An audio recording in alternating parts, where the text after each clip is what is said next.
Everyone, to another episode of the Because Football podcast. It's your host, Coach Andrew, and today we have a fantastic guest calling into us all the way from Phnom Penh, Cambodia. We have Chris Grant. He is the general manager of Svay Rieng Football Club in Cambodia, as well as the founder and managing director of Elite Soccer coaching schools in Phnom Penh. So, Chris, thank you so much for joining us. No, thank you, Andrew. A pleasure to be here. Awesome. And I kind of botched it a little bit in the beginning, but could you give the full name of the club that you work with in Cambodia? Sure. The full name is Preah Svay Rieng. And don't worry, you're not the first person that has been unable to get the full name right. Yeah, just whenever I'm following on like Instagram and things, I just see all the letters. I identify the initials. I'm like, okay, I think I know who it is, and the club badge and everything. Sure. But yeah, definitely a mouthful there. But so I guess my first question here. We see where you are today. What was your earliest experience of the game, and how did that impact you? I think the earliest memory of football is through my dad. My dad taking me to our local team. I'm from Edinburgh in Scotland, so my local team is Hearts, and going and being on the terraces, the old terraces back in the old Yeah. days, and in the 80s and 90s, and being on his shoulders, and watching the football, and just getting that bug of the atmosphere, the excitement, the drama, everything, that the emotion that you get from football. And yeah, it's been a part of my life ever since. From playing as soon as I could start walking, and playing youth football, and obviously things have transpired into getting to coaching, and then into the management position that I'm in now. So no, I have a lot to thank football for where I am in life and career, and Yeah. it's been a huge part of my life for as long as I can remember. Yeah, same here, and I'm sure a lot of us listening have the same feelings for the game. And so, what did that look like then? So, of course, you start playing, and when did you start getting that itch to take the next step and getting to kind of a coaching role?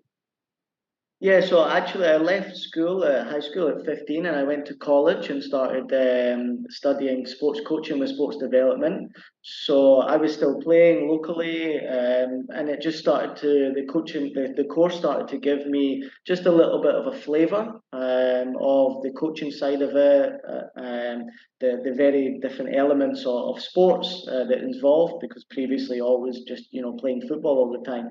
So Hmm. yeah, just through doing the course at college, and then through that I got an internship coaching at a company in Edinburgh as well, doing soccer schools and camps, and yeah, just started to get a taste of coaching. And obviously things, I kind of knew that I was never going to be a professional football player, so the natural step was to be involved and stay in football, and coaching was that first step that I took. And after finishing college at 19, I went full time Okay. coaching football, just working at grassroots level initially, going into schools, doing programs, doing camps, soccer schools, all that kind of stuff. And then that, got me into doing my coaching badges with the SFA, and then through that, doors open to start to work in academies with professional clubs in Scotland. And I started to, really focus on pursuing a career within youth development football. And what kind of coaching style would you say you have when it comes to interacting with players, and what are some of your values as a coach?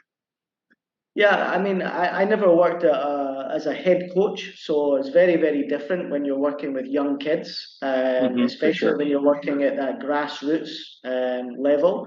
Of course, the main objective is that they have fun. They've got to enjoy the game. They've got to, leave the field at the end and have had fun and want to come back and want to play the game again, and have that buzz about football.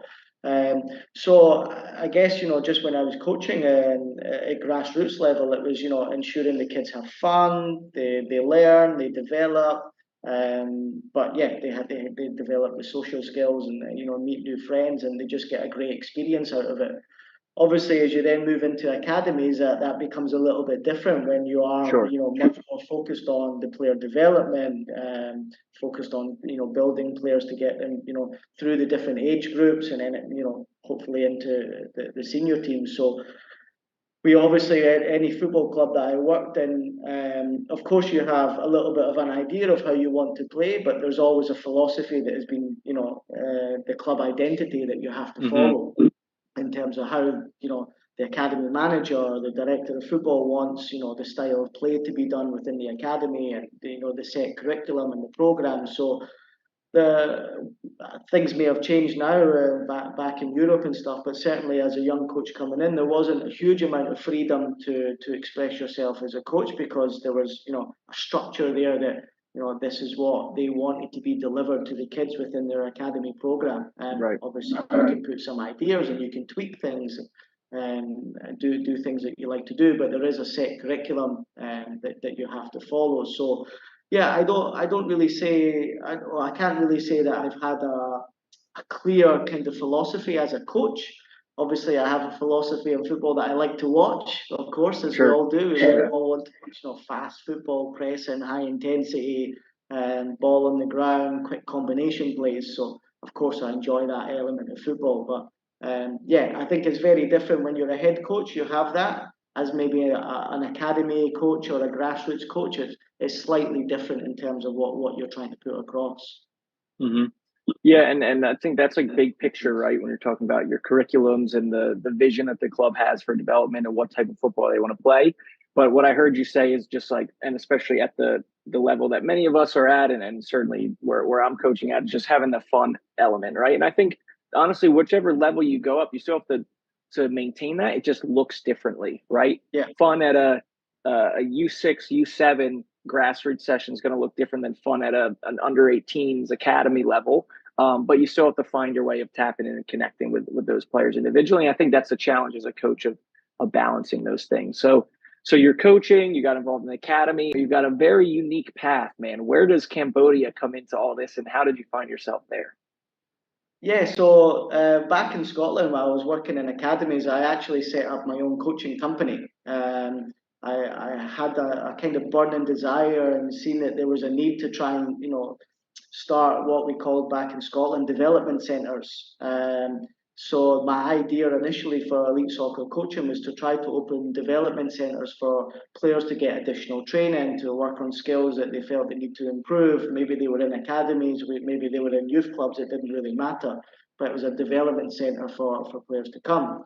So I set up elite soccer coaching back home, and ran very well. We still did the grassroots stuff as well as the development centres. And I started to come to Cambodia quite regularly because of my dad. He moved here, so I started to come over. I'd never heard of Cambodia before, until he moved here and started to come just visit him. And each year I came, I started to, this is quite a cool place. What an awesome country! So different, of course, the culture, the weather, the lifestyle, everything.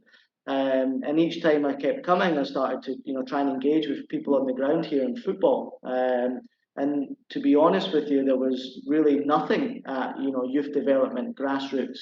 It's still actually a problem now in Cambodia, in terms of grassroots and youth development. So, over time, I always had a desire for elite soccer coaching to try and branch out worldwide. Yeah, It was a man. big, not easy, but it was a big dream. And I thought, what the best way to do that than to go to Cambodia, where I visited many times. My dad's there, perfect place to go. So, yeah, 2013, I took that step and I came to Cambodia with nothing. There was nothing pre-arranged. I came here with the company still in Scotland, and it was, let's try and implement what we are doing in Scotland and implement it here in Cambodia. So we literally started, or I literally started with a blank piece of paper and just built it. I think the first sessions that we did was, 2, 3 kids, and then it starts to build week after week, month after month, and people start to see what's going on, and then started working and engaging with international schools and starting to do programs in schools, and then starting to do camps, and it just evolves over time where we can get to the model of what we're doing in Scotland, or like the models that companies have in the US and stuff. And yeah, 10 years now that elite soccer is still running in Cambodia, and we're one of the biggest kind of grassroots organizations in Cambodia. I love that the idea of you just with nothing. Obviously, your dad, maybe some relationships, right, but really nothing, And like Yeah. you said, that blank page is starting from zero, right? That takes a lot of courage and a lot of risk. And I'm sure that there were times that you were doubting yourself, right? I'm sure when you told people back home what your plan was, they're like, what are you talking about? Cambodia, they probably didn't know anything about it, right? Or if they'd heard things, it might have just been negative things. And we're talking about a country with that socially and economically is very disadvantaged, right? And there's a lot of challenges. So I'm sure that in that early stages, there were times where you're like, what am I doing here? And so what kind of allowed you to go from that a bit of hope, but it's like this ignorant hope, right? You're like, well, I'll make it work. And then you start to see reality, right? And reality starts to happen. And then you get some setbacks, some successes. So what was like going on in your head and your heart as you're going through this process of building something essentially from scratch? I mean, you had the experience, but in a new place, it's a totally different environment. Yeah, no, it's an interesting question, and to be honest, I never really thought about it.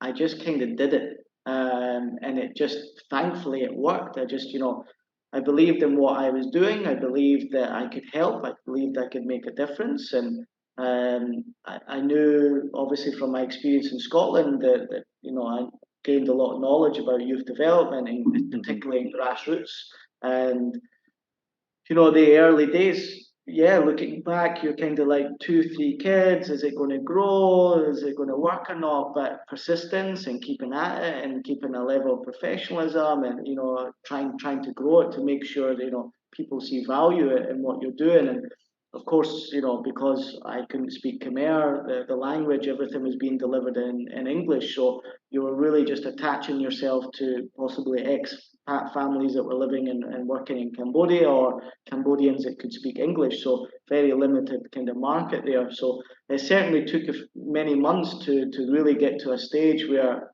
this is going to work. But it was just, yeah, as I said already, just persistence. Just, this is what I'm going to do. I'm going to make it work. And I never once thought about this isn't going to work. It was never crossed my mind.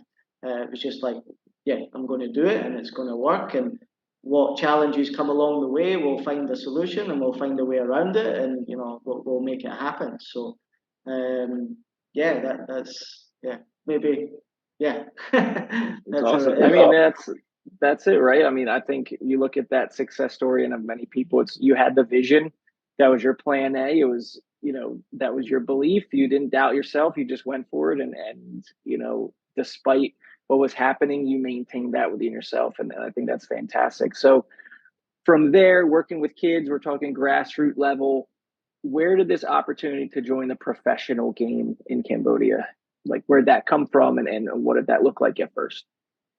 Yeah, so obviously elite soccer coaching started to grow, and I guess people were like, "What? Who is this guy? What's going on?" Sort of thing. And actually, the most successful football club in Cambodian history, Phnom Penh Crown, actually reached out to me. They had a foreign head coach who was from Swiss, but had been in Cambodia for a very long time, and they had, a residential academy, and they were a club that was really trying to build properly. And they reached out, and we just connected, and they seen potentially me working with the club. And initially, it was just working with the senior team, doing kind of opposition analysis. So just going to league games, watching their next opponent, and making a report for the head coach. And that was the role, and I was just focused on elite soccer. And over time, relationships built and grew, and there was an opportunity there. They started a residential academy. They brought in a lot of foreign staff, foreign English coach for the head of academy. Then they had under 18s, under 15s, and they started the under 13s. And then they spoke to me about coming in kind of full time to be the kind of head coach for the under 13s. And yeah, of course, I was delighted to do that. So that kind of started to get me into the professional kind of club Mm-hmm. scene. And I was with them for maybe about 18 months or so. And then, for whatever reason, decided to move on as things happen in football. And I went back to elite soccer and just focused on that. And a mutual friend got in touch and said, "Hey, it's Svay Rieng. They're looking to kind of rebuild their academy, and they'd be interested in speaking to you about academy manager." And I said, "Yeah, sure." So I met with the CEO and we had a chat, and yeah, that obviously went really, really well, and we both kind of aligned on what we wanted to do. And so my official first role within the club that I'm in at the moment was an academy manager role. Um, and I was probably in that role for about 6 months. And then changes started to happen in the club, and we brought in a new head coach that I helped kind of recruit. And that kind of naturally transferred my role into a general manager role, which I have to say I really struggled for the first couple of years. Because I mean, I had never managed a professional football club before. This was completely new territory. So I was, learning on job on the day. Never all my experience was coaching qualifications. Then all of a sudden, I'm sitting in an office and I'm trying to work out how do we run this football club? How do we make it better? And I also missed being on the grass. I really, really missed being on the grass and coaching because the role took that away from me. And Yeah. I did struggle for about 2 years to find my feet in the role and to really grasp it and to enjoy it, and also to then not miss the field too much. And really now that I've been in the role for 6 years now, and really now focusing on, okay, this is my new career path. I really enjoy the management side. It's a complete reverse of where I was before. And I studied with Johan Cruyff Institute to learn about football business. So I've really kind of dedicated this. This is what I'm going to do, and yeah, it's been 6 years no coaching, 6 years management of the football club, and it's been refreshing. It's been really interesting, and it's been massively development for myself, hugely. So yeah, well, very, very lucky to be doing what I'm doing. Yeah, it's a big difference, right? I mean, you go from just working with younger players, developing players. It's a pretty limited scope, and you'd had your experience in that. But it sounds like from starting elite soccer coaching back in Scotland and starting it up in Cambodia, you had to have some kind of organizational skills, business entrepreneurial skills. So do you think having that kind of business background, right, a mix of the coaching, but obviously trying to build something, was that maybe what had that stuck out to the CEO about what made you potentially appropriate for this new general manager role? And did that kind of prepare you at first, although you say you struggled? Was that kind of an asset and skill that you had walking into it? Yeah, I think I didn't think about that at the time, but I think it probably definitely, I probably had skills and knowledge that I developed up by, starting a business and running a business that, certainly helped me. It's obviously such a different ballgame completely. Professional football, results driven. There's much more pressure than having a grassroots coaching company. Absolutely. So very, very different. But I think you are spot on that there is obviously tools they're developed doing there. I would say also that I'm very, very grateful that I came from a coaching background into the role that I'm in, because I understand a lot more of the needs of the players, of the coaches. Okay, the tactical stuff, I'm not, at the level of the head coaches who are pro licenses and stuff, but I understand a lot more. Whereas I think if I didn't come from a coaching background and maybe just came from a business background purely and came into this role, I think, yeah, sure, I'd have maybe different strengths and different qualities, but I think you lack that maybe a little bit understanding of football at times when you've actually went a coaching pathway, you've done coaching courses, you've coached grassroots, you've coached an academy. I think it has massively helped me within the role, having had that experience. Yeah, absolutely. Within your role, you're kind of in the middle, right? You have the playing side, the operations, then you've got obviously the CEO to answer to, and the overall health and success and viability of the club. What is like your day-to-day look like within this general manager role? So yeah, it's an early start. It's up and into the training ground. and then it's starting to meet with all the kind of heads of departments to see where we're at and what things we need to tackle. So just to kind of reverse 6 years, when I kind of took on this role, the club was certainly not in the position that we're in now in terms of the infrastructure and the departments that we have. We were, there wasn't really any departments. There was a few part-time staff kicking around. There wasn't really any processes and structures in place. So we really, although it was a professional football club and was successful in its own way, it wasn't operating like a professional football club should operate, or like any successful business should operate. So I really had to develop that over the last 6 years to ensure that there's processes in place, that there's departments in place, and that we can actually function like a business, like an operation. So my day-to-day work now has become a lot more, I want to say easier, even though it's not easier, but it's more structured than it was in the past. Because we now have heads of departments, we have good people in place now. That my day to day is I meet with the marketing team, I meet with the media team, I meet with the head of admin of HR, or I meet with the finance manager. We just go through all the things that we need to work on, that we need to improve, things that are coming up. And we just go through all the different elements of the football club on a day-to-day basis to ensure that we're operating at a sufficient level, and how are we going to improve, to make sure. My role, which I've understood over the last couple of years, is to ensure that things are as smooth as possible, that nothing affects the senior team, nothing affects the coaching. They can just get on with their job and focus on the field. My job is to ensure that everything around them, all the noise, everything else, is as smooth as it possibly can be, to ensure that they can focus on what they need to focus on, which is performances on the field. So that's my role. That's what I do day to day, and deal with all the departments to ensure that that process is in place. And that's a very succinct and clear way to put it. And it's also much easier said than done, Yes. especially with you being in a new, like, adopted homeland, right? With a, like, you are coming from outside, and yes, you have skills, you have a background, and obviously that value that you bring has been recognized by given the trust and the role that you've been put in.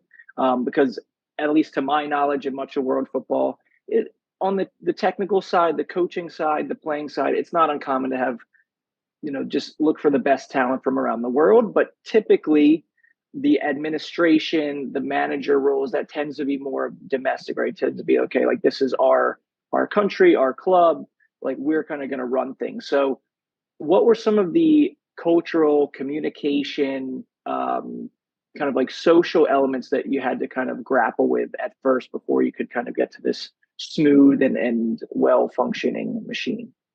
Yeah, no, I think, well, obviously I had the advantage that I'd already been living in the country for 4 years. So I knew I had picked up some of the language, so I'm able to speak some Khmer.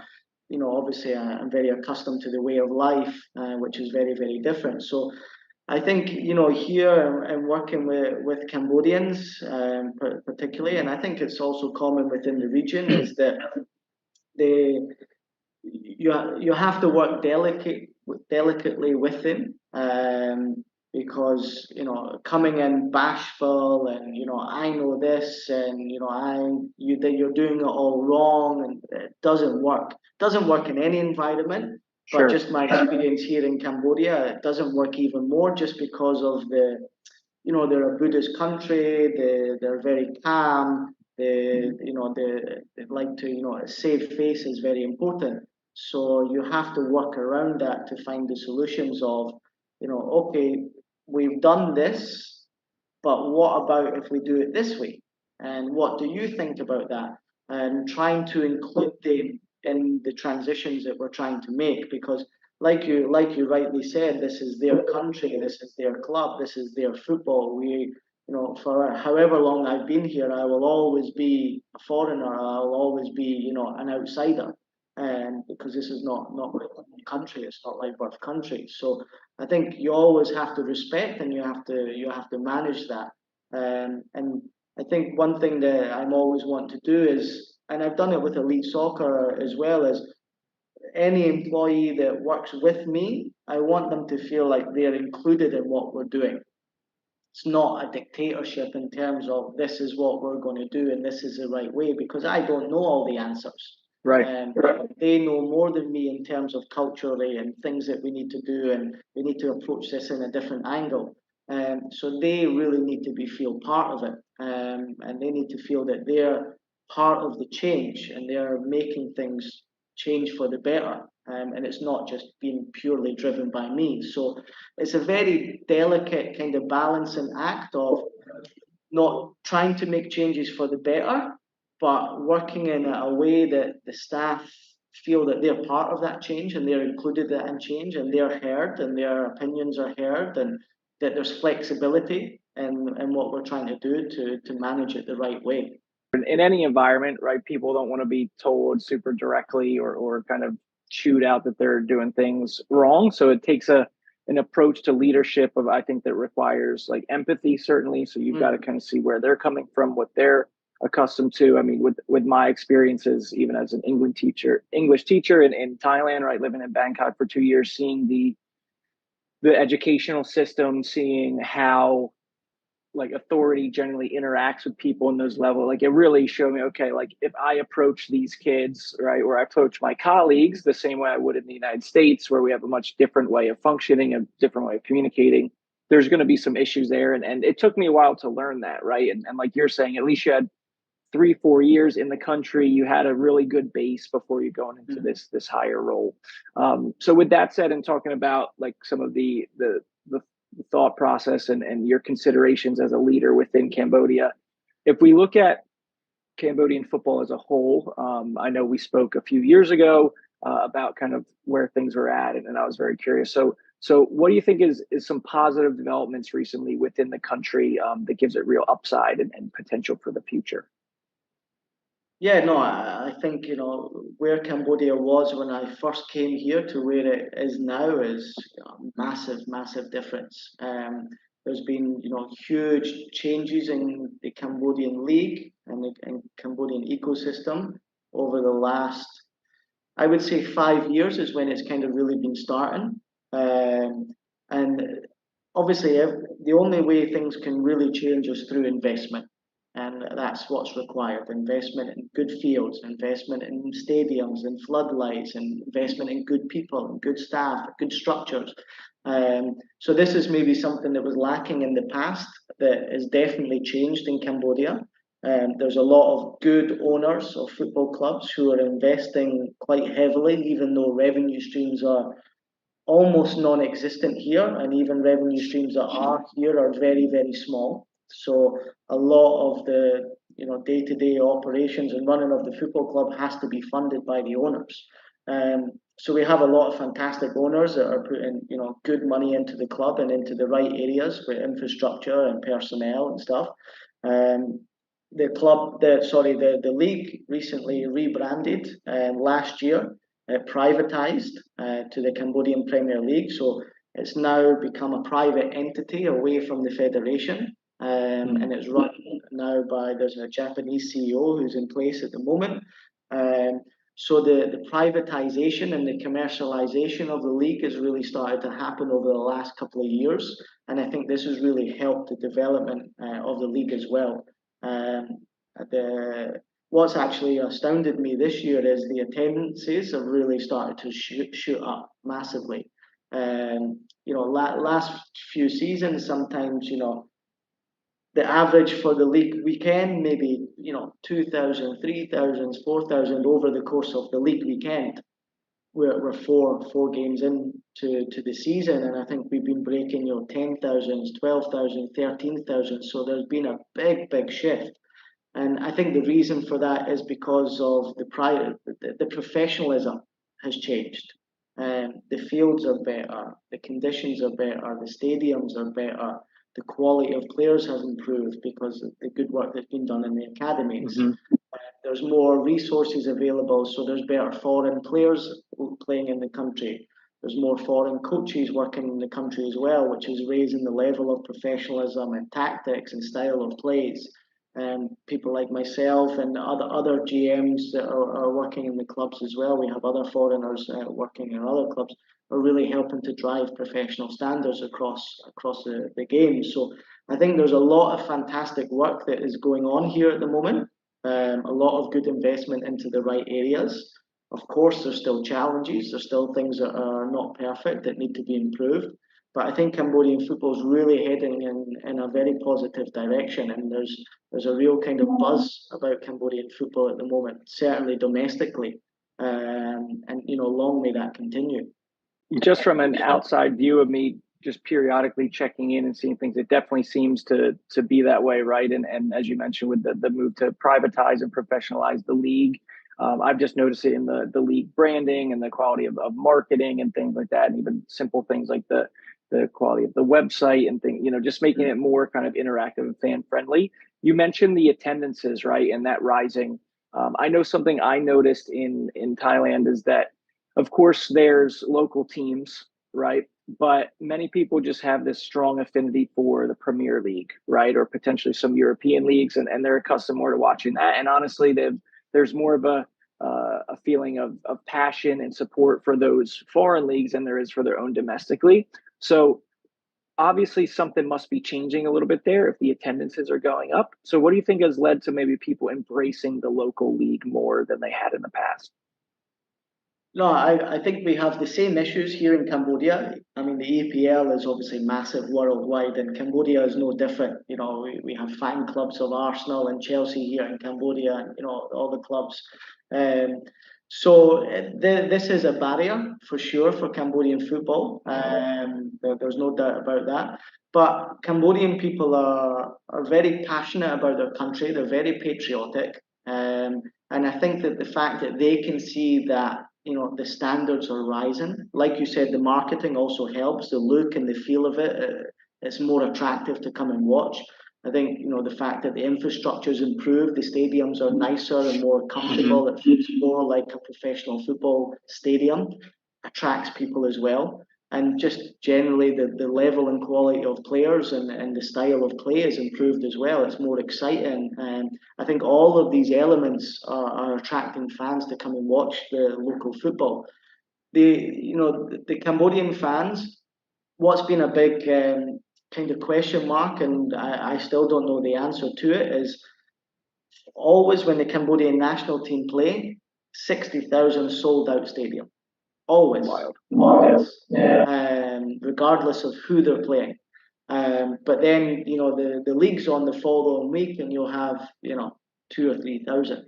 So why is there such a big gap between the national team fan base and then the domestic club fan base? I still don't know the answer to that, but it is growing, and I think some of the things that we've talked about with privatization, the professionalism, the marketing, the media, the stadiums, the infrastructure, the players, the coaching, everything is improving, and that's obviously drawing people in to come and watch it because they know the players already. They follow them in the Cambodian national team, so they know all the players. It's maybe just the overall environment and the feeling that is drawing them to come in to watch the games. Right. And so what I'm hearing then too is that and I talk about this a lot with people because in the United States, we're 25 or so plus, at this point almost 30 years into like MLS, right, of a newer league, and to see the big changes that are happening, obviously with Messi coming, it's at a new level of mania, but you don't know how sustainable that's going to be. And we have this conversation a lot about like culture, right, and what the game means to people individually, and that's what takes the longest to impact the culture, especially on a mainstream level. But that's what ultimately I think leads to a lot of that, the quality that then you see at a professional like club level and then an international level. So I know that Cambodia is a country that is very passionate about football in general. Just given the national team support, like you said, is very impressive to be packing out stadiums with 60,000 plus people. But if I'm a young Cambodian kid, maybe I'm 6, 7 years old, and I have dreams and aspirations to become a professional, what would my pathway, what would my journey look like? Well, this is actually one of the failures of Cambodian football at the moment, is grassroots and youth development. it is still a massive problem here in terms of I go to the stadium with my family, I watch the game, I get the bug that we've had and want to pursue a life in football, whether it's playing or whatever it may be. Where do I start? This is a big problem here. There really, apart from obviously like myself, elite soccer coaching or some professional clubs that have done football schools, there is very, very limited grassroots football and very, very limited. There's no organised leagues, there's no organised competitions, nothing. When you get later into the youth development and academies, this is also a big failing as well. And it is something where the federation need to do more to help. We are now, what, 8 months into this year. There has not been a single competition for academies in Cambodia at this moment in time.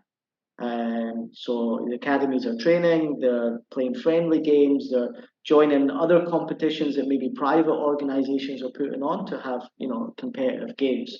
So there's definitely a big, big hole and a big problem here at the moment, still at that foundation level of grassroots and youth development that needs to be tackled. Clubs are doing a lot of work, including our club. We started a football school this year in January. We have about 160 kids in the football schools. Anybody can come and join, boys, girls. We have under 10s, 13s, 15s, 18s, and they get the opportunity just to come and play. We opened it at our training ground, so they're getting access to our facilities. We bring players down. They're getting to meet some of the players. We've given them, uniforms, so they're wearing our club uniforms. And now we're starting to allow them to, play friendly games against other soccer schools and stuff like this as well. So there's people on the ground, clubs on the ground that are doing the work, but there needs to be a lot more work done to really make these pathways more accessible and more fruitful as well for Cambodia. Absolutely, because you think of like the whole metaphor of the iceberg, right? And so the tip of the iceberg is the professional league, is the national team, and it sounds like what's under the surface is just really not there. So you have to wonder, how sustainable can the league be, even bringing in really, qualified business people and much better presentation and better product. How long and how sustainable can that be without that grassroots situation, right? So then if I'm a kid, I'm probably just playing in the street, with my friends or the park, and then maybe if I keep playing and I'm able to, and obviously in a country like Cambodia, kids have to work and be involved in providing for the family just because of the level of material need economically and financially. So it's just maybe I keep playing because I love it, and then maybe at 16 my cousin says, hey, I know this guy, maybe you should come to the academy or something like that. So how do you identify that talent to bring players up from the younger ages? Yeah, no, what you said is completely spot on, and what we obviously are accustomed to in Europe and you in the US of having a scouting system, a recruitment system, is non-existent here. And there isn't scouts, there isn't that kind of recruitment system, particularly at the youth levels. So mostly a kid would get signed up to an academy by doing trials. So the clubs will maybe open trials for this age group. We've done it in the past, our club as well. You get 300 players that come, and you have to try and filter through that to try and find the best players that you can. It's maybe not always the best practice because obviously you can miss players sometimes. Players can come and do a trial and they can just have a bad day, and you think you write them off. So it's not the best way. But because there is no youth development program, there's not local club football, there's not youth leagues and stuff where scouts can go and watch games and report that this kid is really good, we should invite him to come and train with the academy. Because that is non-existent, then for sure that we are missing players. So there's no question about that. And just to touch on the financial side that you mentioned, and you're completely right about that, I think one thing that is starting to change a little bit is going back, even just five years ago, families to see football to be a career for their child was no, go and be a doctor, go and do this because it's a better career in terms of financially. Um, but because the way the Cambodian league is growing and obviously the fantastic work that many of us are doing here, this has helped the salaries grow as well with the investment. So I think it is starting to shift where people can actually see that if I can become a professional football player in Cambodia, I can actually make good money. I can have a good lifestyle. So you probably have families now opening up more to their children coming to play football. But maybe previously it was no focus on education, which of course you have to. But maybe putting a barrier up there about pursuing a career in football. So I do see that changing, thankfully. But of course, a lot more work needs to get done at the grassroots foundation level to ensure that there's more opportunities for young players to find that pathway to become a professional football player. Most of Europe, United States, if you're a professional top level, like you're probably doing pretty well. Like, there's certainly ranges, whether you talk about our league in the US, the MLS, you could be Messi, who's getting obviously he's an exception, right? He's getting like the Apple TV money and the Adidas money. And then you have guys making like 80, $90,000 a year, right? There's a big difference. So that's still like comfortable. You can have your home and if you got another income, you can maybe support a small family or something. And then Europe kind of similar. So it sounds like then from what you're saying, so if I'm a professional player in the top division in Cambodia, maybe not a star, but in the middle to lower level of team, like, is that enough for me to kind of provide for a family right now as things stand and have like a good standard of living? Or is it still like, hey, it might be okay for a year or two, but I've really got to be saving and hoping that, I can make this money go longer once my career's over? I think it's a bit of both. I think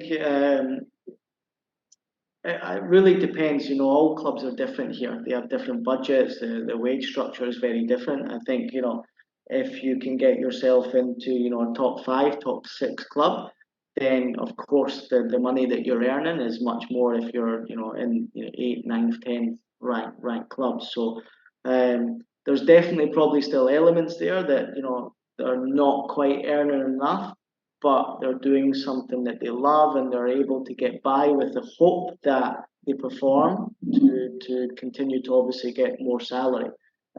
It's an area that we tackled in our football club when we first joined the club, just to give some context, 6 years ago. I think our top earner in terms of like local players, and these were national team players at the time, was less than $1,000 a month. So I mean, that is not a lot of money. Fast forward 6 years, you're now looking at the kind of top earners in the Cambodian league, our club and the other club who are national team players, $2,500, $3,000 a month. That's a big difference now. So it's definitely there. Is there still players that are on the line of still kind of struggling and not making enough? I'm sure there probably is. But there is the pathway now for the salaries to grow and to get better. Yeah, no, it is growing.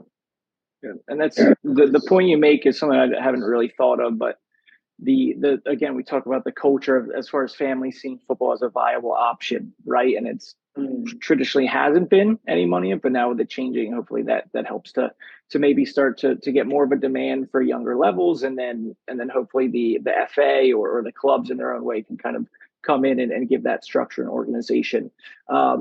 Again, I think for most people watching, they gotta Google Cambodia. They're like, where the heck is Cambodia? What even are these guys talking about? Maybe they've just heard about some of the challenging parts of the country's past and things, but don't really know anything about it. So could you share maybe let's kind of break this up into two. So one, what's something that's like worth traveling and visiting Cambodia for?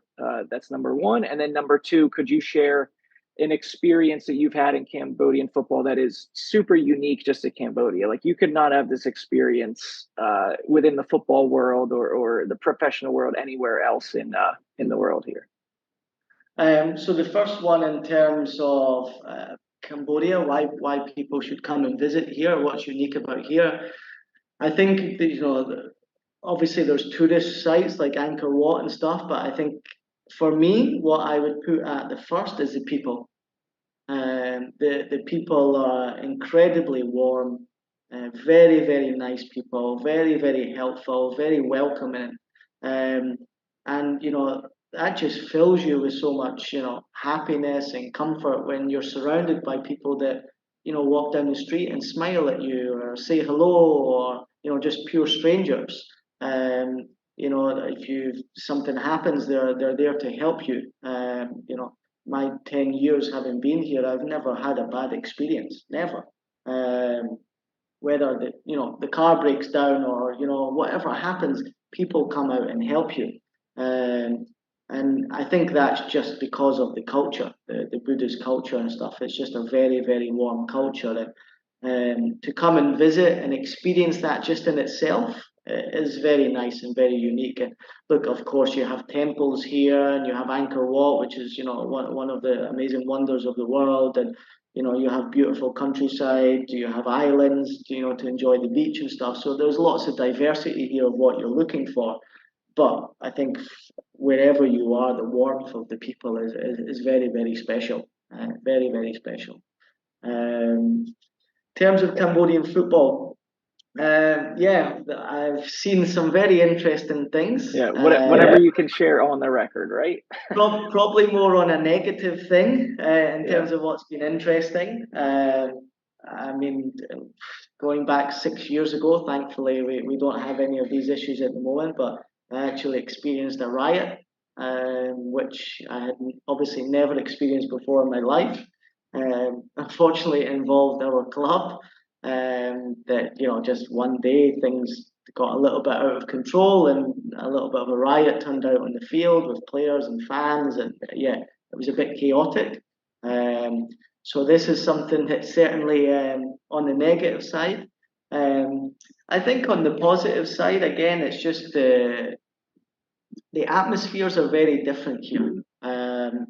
The Obviously what we experience, or what I know from being in Scotland and stuff, is a lot more hostile atmospheres. There's really kind of strong negative feelings towards that other team, and things can be a bit toxic sometimes between fans.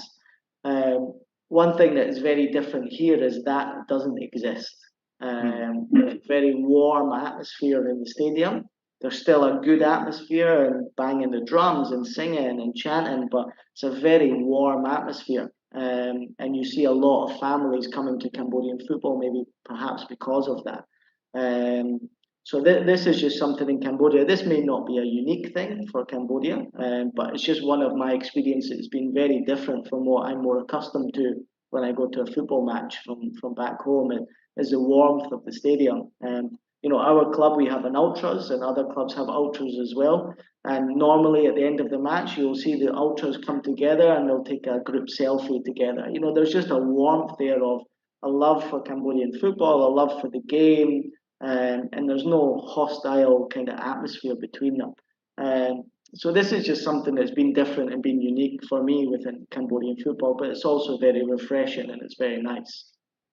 I agree, because as much as the us versus them tribal nature of football, it does tap into some kind of deep, caveman within us. Yeah. Obviously, it has so many negative ramifications that really just aren't necessary, right? And I think, fortunately, in most cases, we're moving more and more away from that, and that expectation is changing. But it's refreshing to see in a kind of new blossoming football culture that's different, right? And it can have more of that family inclusive feeling.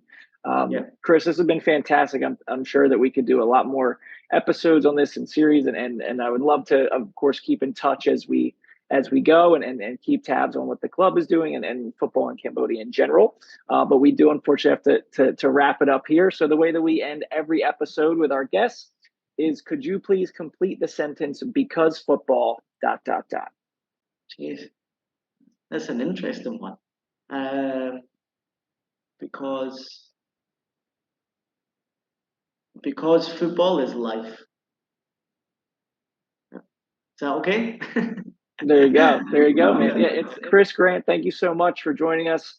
I'm going to include your LinkedIn information and the club's information too, so everyone can follow. Hopefully, we generate a whole new batch of American based or just non-Cambodian fans for Svay Rieng and the Cambodian national team in general. But thank you so much for your openness and sharing and really admire and respect the journey you've had, starting all the way from just the soccer schools as a coach in Scotland and now general managing one of the most successful clubs in Cambodia. And we wish you success going forward. No, thank you, Andrew. A real pleasure to be on, and thank you for your time. Absolutely. So everyone, thank you so much for watching and listening. Again, check out more information about Chris and the club in the show notes, and we'll see you on the next episode.